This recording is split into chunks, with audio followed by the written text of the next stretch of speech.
You are now about to witness the awesome,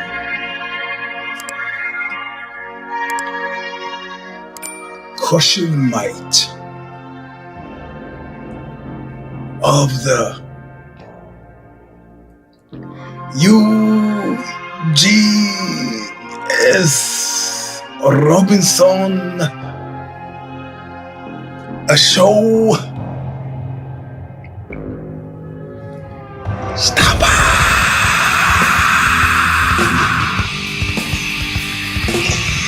Welcome, my friends, to a show that never ends, apparently, seemingly never ends. 3, 2, 8. You just love the showstopper. I'm your host, Eugene S. Robinson. A little quieter. I'll explain why in a sec. But right now, it's a Bob Riley cynicism that we have every single week since 2007. The band, Stigmata. The record, Calling of the Just. The Calling of the Just. The song, Intro, All of Nothing. Still available from Revelation Records, Huntington Beach, California. Where they shoot you to death in a nightclub. You call with a hammer. And they run your mayor pro town out of town on a rail. Open up a substandard restaurant somewhere in California. Listen well. I can't make it without the pipe.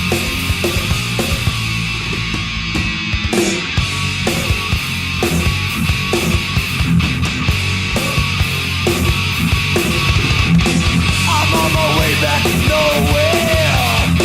I took my time but I could not see so clear, but I'm taking a real good thought you. Now I'm taking a real good look. at your face. I'm on my way back to them bar. I'm way back to nowhere. Nothing. Yeah, my friends. Welcome, my friends, to a show that apparently seemingly never sort of ends.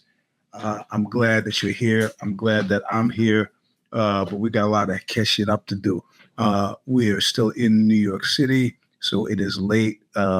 It's late for us. It's early for the East Coast, but it's still later than the show usually runs. Had to drive all the way from Rhode Island, and that's with a few fevered stops along the way. As you know, this was the first touring experience with Cora the Explorer, and I have to tell you, it was fantastic, absolutely fantastic. Maybe you don't know this, but book touring by yourself was weird and isolating. It's just you in a car with your books and morbid self-attentions for days, depending on between shows of you just driving. I mean, disassociative states, give a state like Texas or Oklahoma, it could actually kill you. But having Cora in the car with me, beautiful, absolutely beautiful. I don't know if it was good for her, but it was great for me. I got to talk to her about why are there bad people? I don't know. Why is salt salty? Vikings, were they real? And if so, why would they stab hot dogs? We stopped in somewhere in Connecticut at a pizza parlor where they had kind of a Robert Williams-esque illustration of a Viking riding a narwhal stabbing hot dogs. So it was great. She got into the rhythm of the road, no complaints. Honest to God, it was better than touring with some people maybe I've made 40 years of music with. They didn't have any long showers, waiting for short showers because the other person took long showers. I had frequent bathroom stops, but I didn't have frequent stops to buy stuff or go get guitar strings and do something. It was the most magnets. How did they work? That was another one. Well, that's your confusion, Mastodon. So anyway, it was phenomenal. And the big question mark was like, how was she going to hang during the shows, right? What, was this? And that too was glorious. It was like at, at, at the point where I started talking about the Germany incident.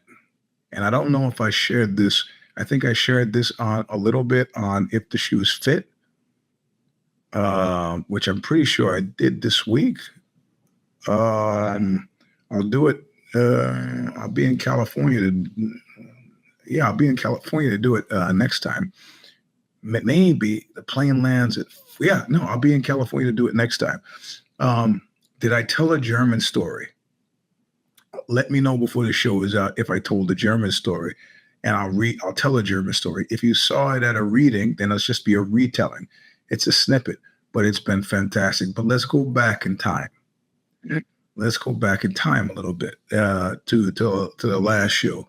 And it also, as usual, ties into the Substack because of all this hysteria about people just want to do something fun. I had a ex-girlfriend, the one who wrote my PhD in crack, years after we broke up, after she dumped me by her father, who it turns out was a child molester, because he was refusing to pay for Stanford because she was dating me. She said to me, "Well, you don't really seem like a guy who has a lot of fun." I said, "Well, I have fun." She goes, "Yeah, but frivolous fun."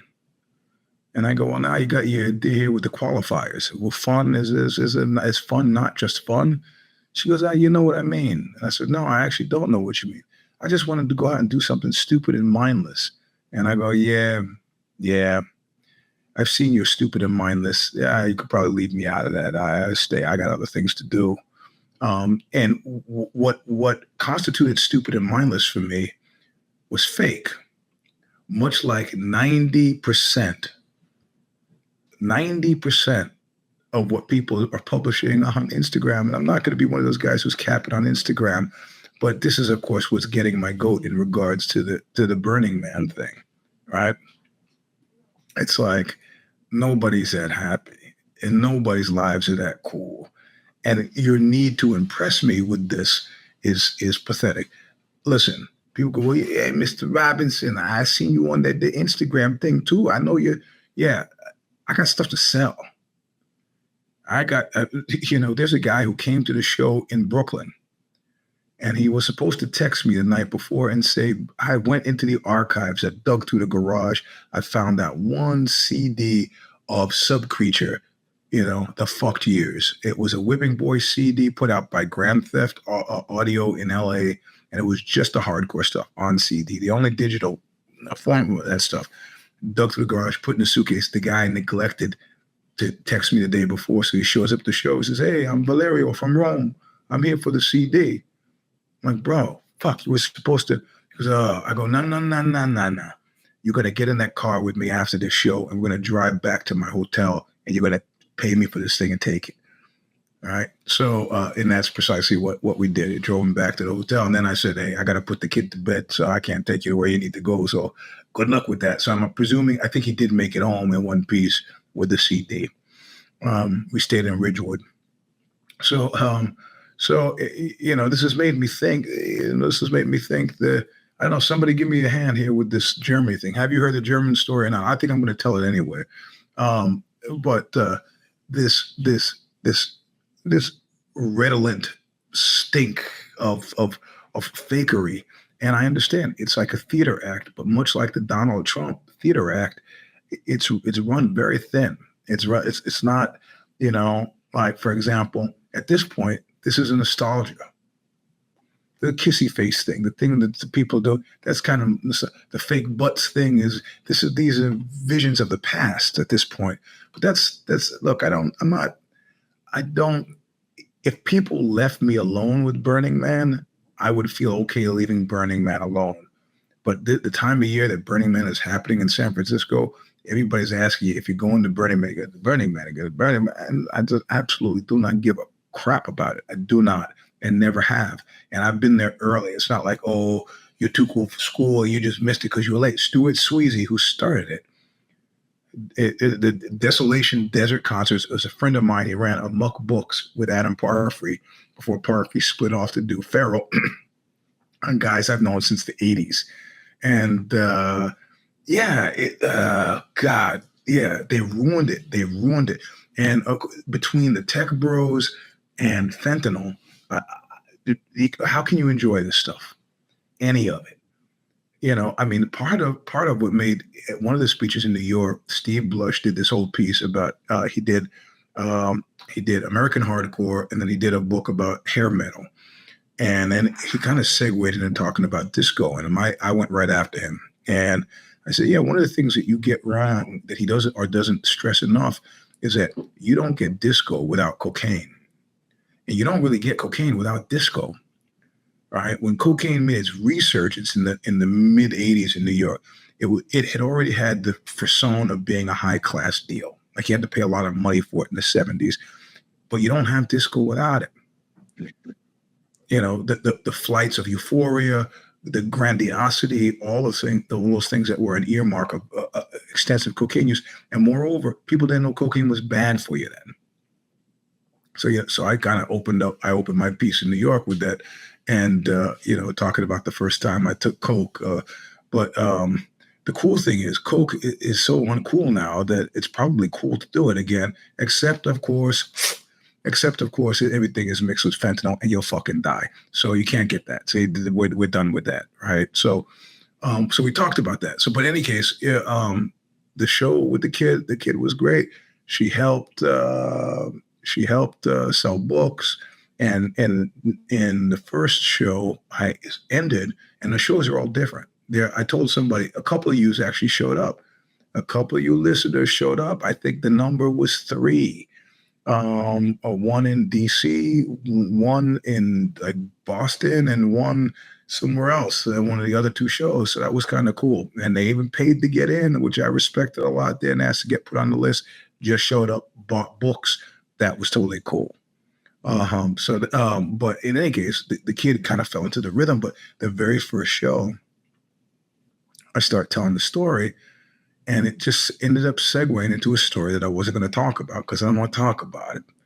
And that's like we almost didn't make it out of Germany, and now, your friend was in the Grinnell, your friend in New York. Jimmy Image, his friend showed up. That was very cool. He talks to me for a bit. We're like shooting the shit, and then he says, "Well, okay, I'll buy a book." He buys a book. He walks off 3 paces. He goes, "Wait a minute." He walks back and was like, "This is Jimmy Israel. That's my dude." And I was like, "Oh, you're kidding me?" He goes, "Let's take a picture. We'll text it to him." So we did. That was nice. Small world-itis. So anyway, getting out of somehow in Schoenfeld, Brandenburg Airport, the new airport in Berlin, they have 4 checkpoints if you're going for this flight back to America. 4. And I figured, there must be something heavy going on in America for 4 checkpoints, right? And I'm not just talking about some guy standing there with a clipboard and a flashlight looking at your passport. I'm talking about fully, X-ray machines, the body scanners, 4 of them. I get to 1, I get to 2, I get to 3, and I'm irked now. And I can see there are about 20 people left to get on this plane back to America. And I get up to the guy. The guy says, "Take your jacket off." I go, "The pockets are empty. There's nothing in it." He goes, "Take the jacket off." I go, I just did. Take the jacket off. So I take the jacket off, put it in the bin. I'm like going through, and the guy said, "This is not the one where you stand up like this. This is the one where you stand up like with your arms out like a scarecrow, right? Like a Kimbo. Not a Kimbo. Kimbo is on your hips, but you know what I mean, like this." And I see the Middle Eastern guy, the pat down guy, starts smirking. And I know why he's smirking. Now, for those of you who don't know, I went through this phase when I was completely into Manichaeism, where the world was aggressively divided into good and evil. So I started having it's for the battle of the soul. There's a heart in the middle of my chest. There's the good on the right. There's evil on the left-hand path. Same with the pentagrams. It kind of makes sense. I don't want to talk about it. But on my left forearm, I have a huge fallen demon, right? and the demon is grappling as he falls, is grappling with his sword.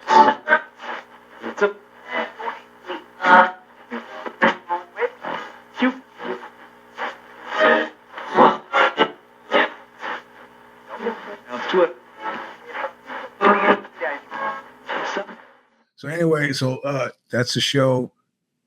She's well gone, so I'm not going to scream to end it. It's just 3:28, I think is what it was. You just wrapped the show stopper. See you soon between now and next week. Don't die. Don't die. Look where's your baby. Don't die. She's still sleeping. Goodbye. See you guys later. Yeah.